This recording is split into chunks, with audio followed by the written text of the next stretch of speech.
Carol noticed something strange. Every shelf in the supermarket was completely empty, yet they were arranged with a terrifying neatness. After she made the call, within minutes, several trucks arrived and pulled into the parking lot in an orderly line. Then, crowds emerged from all directions, loading the trucks in complete silence. Every movement they made was executed with mechanical precision, as if copied from a single template. Each face wore the same eerie smile, identical in its curve. The root of all these strange phenomena traces back to a global infection that occurred a few days ago. Scientists synthesized a viral gene sequence from an alien signal, but it was accidentally leaked in the lab. It had almost no physical side effects, but it merged all human consciousness into one, sharing every thought, wisdom, and skill from then on. Class divisions and barriers vanished, giving birth to a utopian society without privacy or individuality. They always wear smiles and are called the joyful ones, meaning they forcibly instilled optimism and satisfaction upon the world. But there were still 13 people immune to the virus, and Carol was one of them. The joyful ones treat these immune individuals as deities, fulfilling almost every request they make. Whether it is the presidential plane, exotic delicacies, or even some special demands,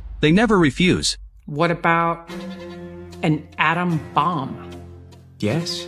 But this boundless obedience is not a gift. The joyful ones adhere to a basic principle of nonviolence. Yet assimilating the immune is their highest priority at this stage. All the indulgence and pleasures at this moment are merely sweet traps set before assimilation. In truth, Carol deeply resists contact with the joyful ones, and she still yearns to reverse this assimilated world. So, even though the supermarket was emptied, and they explained it was for efficient resource integration and distribution, she insisted on doing things herself. She'd rather have them restock the shelves than eat the ready-made maids they prepared. However, that night, while she was alone eating dinner and watching TV, the power suddenly went out. Then, the city's power supply gradually shut down, and soon the entire city was plunged into darkness. Shortly after, only her home's power was restored, and the phone rang. Why are you turning them off everywhere else? For conservation. Just the ones that aren't necessary, which are, well, most of them. What, lights aren't necessary for you guys? You just see in the dark? Oh, no, not at all.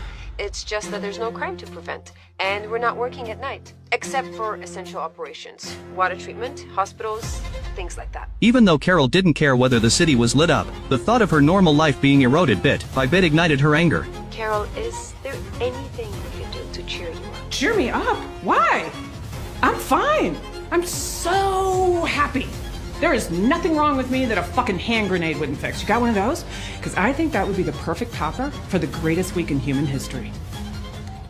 This was clearly sarcasm, but the joyful one's thinking is hyper-rational. If there is even a sliver of possibility a request is genuine, they'll act on it. Soon, the doorbell rang. They had actually delivered a grenade. They explained that while they suspected Carol might be speaking ironically, they didn't want to take the risk.